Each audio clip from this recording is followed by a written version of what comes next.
Hello दोस्तों, आशा करती हूँ आप सब लोग अच्छे से होंगे। आज मैं आपको एक कहानी सुनाने जा रही हूँ और कहानी का शीर्षक है अकबरी लोटा।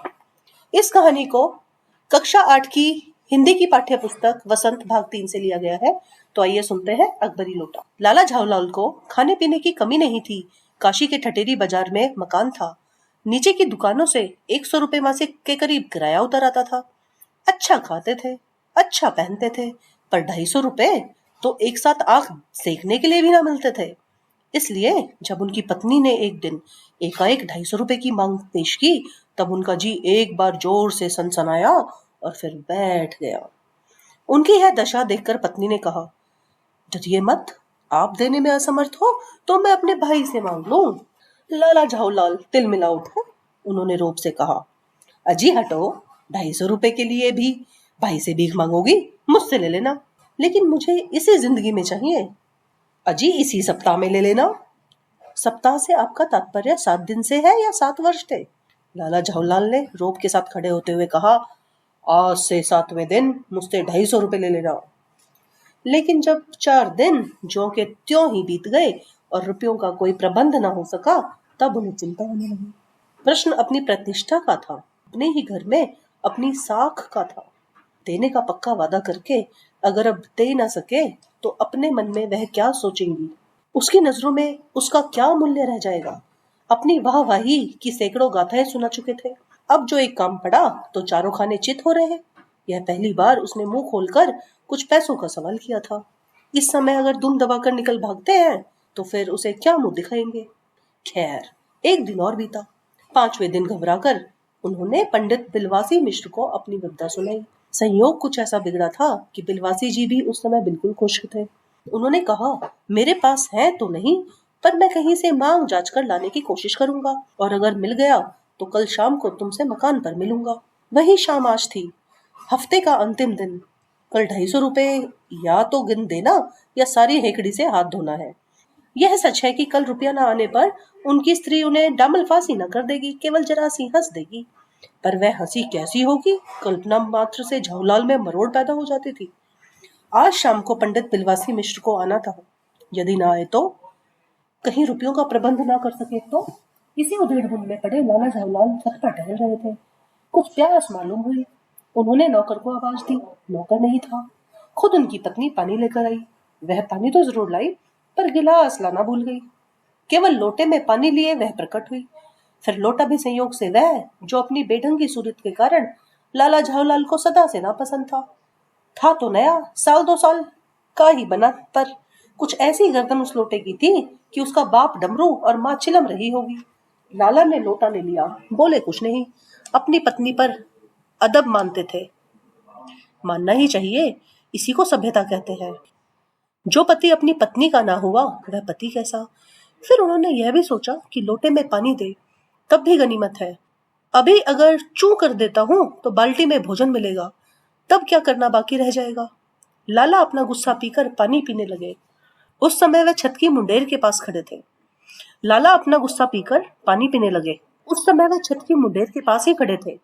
जिन बुजुर्गों ने पानी पीने के संबंध में यह नियम बनाए थे कि खड़े खड़े पानी ना पियो, सोते समय पानी ना पियो, दौड़ने के बाद पानी ना पियो, उन्हें पता नहीं कभी यह भी नियम बनाया था या नहीं कि छत की मुंडेर के पास खड़े होकर पानी ना पियो।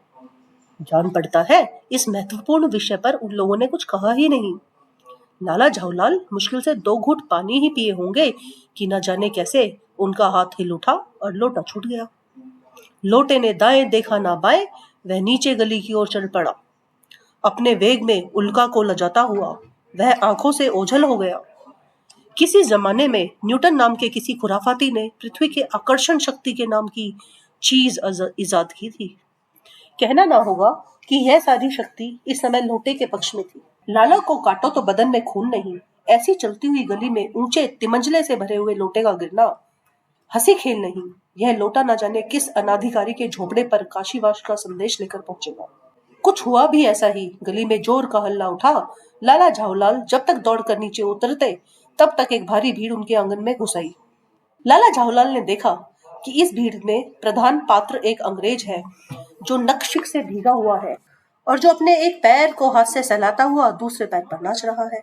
उसी के पास अपराधी लोटे को भी देखकर लाला झाऊलाल जी ने फौरन 2 और 2 जोड़कर स्थिति को समझ लिया। गिरने से पूर्व लोटा एक दुकान के साहेबान से टकराया। वहां टकराकर उस दुकान पर खड़े उस अंग्रेज को उसने सागोपान स्नान कराया और फिर उसी के बूट पर आ गिरा। उस अंग्रेज को जब मालूम हुआ कि लाला झाऊलाल ही उस लोटे के मालिक है, तब उसने केवल एक काम किया, अपने मुंह को खोलकर खुला छोड़ दिया। लाला झाऊलाल को आज ही यह मालूम हुआ कि अंग्रेजी भाषा में गालियों का ऐसा प्रकांड कोश है। इसी समय पंडित बिलवासी मिश्र भीड़ को चीरते हुए आंगन में आते दिखाई पड़े। उन्होंने आते ही पहला काम यह किया कि उस अंग्रेज को छोड़कर और जितने आदमी आंगन में घुस आए थे सबको बाहर निकाल दिया। फिर आंगन में कुर्सी रखकर उन्होंने साहब से कहा, आपके पैर में शायद कुछ चोट आ गई है, अब आप आराम से कुर्सी पर बैठ जाइए। साहब बिलवासी जी को धन्यवाद करते हुए बैठ गए और लाला झाऊलाल की ओर इशारा करके बोले, आप इस शख्स को जानते हैं? बिल्कुल नहीं, और मैं ऐसे आदमी को जानना भी नहीं चाहता जो निरीह राह चलतों पर लोटों का वार करे। मेरी समझ में he is a dangerous lunatic, यानी यह खतरनाक पागल है। नहीं, मेरी समझ में he is a dangerous criminal, नहीं, यह एक खतरनाक मुजरिम है।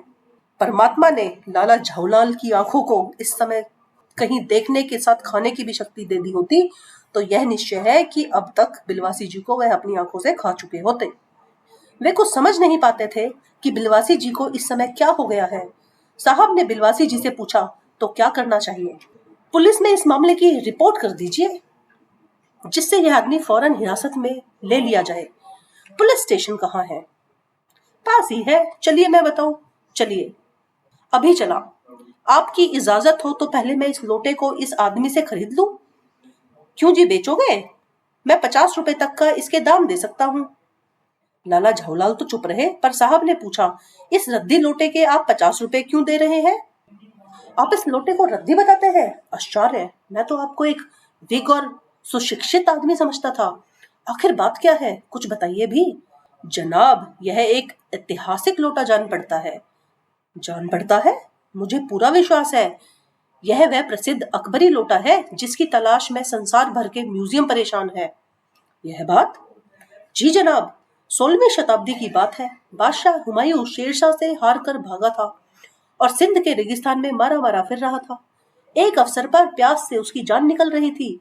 उस समय एक ब्राह्मण ने उस ब्राह्मण का पता लगाकर उससे इस लोटे को ले लिया और इसके बदले में उसे इसी प्रकार के 10 सोने के लोटे प्रदान किए। यह लोटा सम्राट अकबर को बहुत प्यारा था, इसी से इसका नाम अकबरी लोटा पड़ा। वह बराबर इसी से वजूद करता था। सन 57 तक इसे शाही घराने में रहने का पता था, पर इसके बाद लापता हो गया।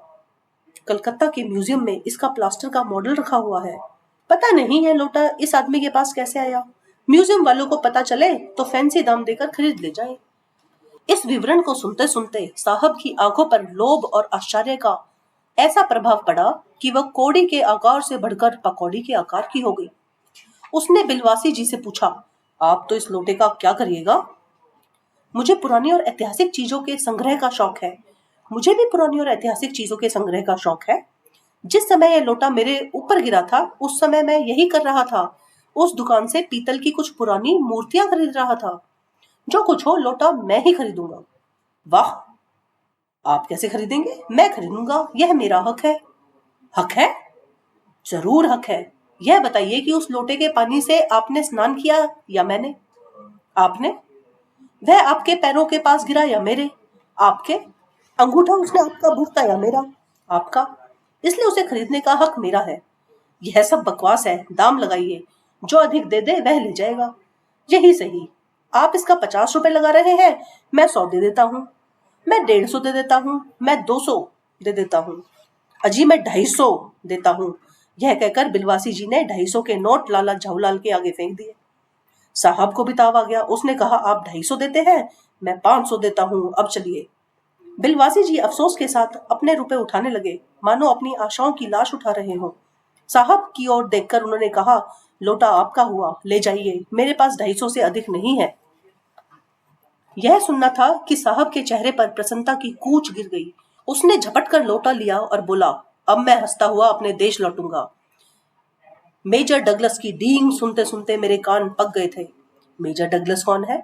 मेजर डगलस मेरे पड़ोसी हैं। पुरानी चीजों के संग्रह करने में मेरी उनकी होड़ लगी रहती है। गत वर्ष वे हिंदुस्तान आए थे और यहीं से जहांगीरी अंडा ले गए थे। जहांगीरी अंडा? हाँ, जहांगीरी अंडा। मेजर डगलस ने समझ रखा था कि हिंदुस्तान से वे ही अच्छी चीजें ले जा सकते हैं। पर जहांगीरी अंडा है क्या? आप जानते होंगे कि एक कबूतर ने नूरजहां से जहांगीर का प्रेम कराया था। जहांगीर के पूछने पर कि मेरा एक कबूतर तुमने कैसे उड़ जाने दिया, नूरजहां ने उसके दूसरे कबूतर को उड़ाकर बताया था कि ऐसे। उसके इस भोलेपन पर जहांगीर दिलो जान से निछावर हो गए। उसी क्षण से उसने अपने को नूरजहां के हाथ कर दिया। कबूतर का यह एहसान वह नहीं भूला। उसके एक अंडे को बड़ी जतन से रख छोड़ा, एक बिलौर की हांडी में। वह उसके सामने टंगा रहता था। बाद में वही अंडा जहांगीरी अंडा के नाम से प्रसिद्ध हुआ। उसी से मेजर डगलस ने पार साल दिल्ली में एक मुसलमान सज्जन से 300 रुपए में खरीदा। यह बात, हाँ, पर अब मेरे आगे दून की नहीं ले सकते। मेरा अकबरी लोटा उनके जहांगीरी अंडे से भी एक पुश्त पुराना है। इस रिश्ते से तो आपका लोटा उस अंडे का बाप हुआ। साहब ने लाला झावलाल को 500 रुपए देकर अपनी राह ली। लाला झावलाल का चेहरा इस समय देखते बनता था। जान पड़ता था कि मुंह पर 6 दिन की बढ़ी हुई दाढ़ी का एक एक बाल मारे प्रसन्नता के लहरा रहा है। उन्होंने पूछा, बिलवासी जी, मेरे लिए 250 रुपए घर से लेकर आए, पर आपके पास तो थे ही नहीं। इस भेद को मेरे सिवाय मेरा ईश्वर ही जानता है। आप उसी से पूछ लीजिए, मैं नहीं बताऊंगा। पर आप चले कहाँ? अभी मुझे आपसे काम है, 2 घंटे तक। 2 घंटे तक? हाँ, और क्या। अभी मैं आपकी पीठ ठोक कर शाबाशी दूंगा, 1 घंटा इसमें लगेगा। फिर गले लगाकर धन्यवाद दूंगा, 1 घंटा इसमें भी लग जाएगा। अच्छा, पहले 500 रुपए गिनकर सहेज लीजिए।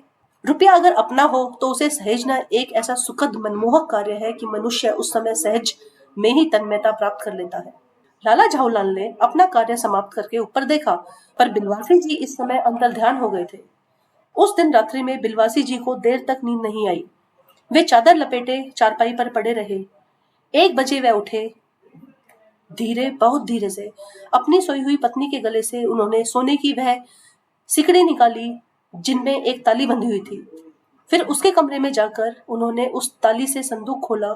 उसमें 250 के नोट ज्यों के त्यों रखकर उन्होंने उसे बंद कर दिया। फिर दबे पांव लौटकर ताली को उन्होंने पूर्वतः अपनी पत्नी के गले में डाल दिया। इसके बाद उन्होंने हंसकर अंगड़ाई ली। दूसरे दिन सुबह 8 बजे तक चैन की नींद सोए। तो दोस्तों, जरूर बताइएगा आपको ये कहानी कैसी लगी। धन्यवाद।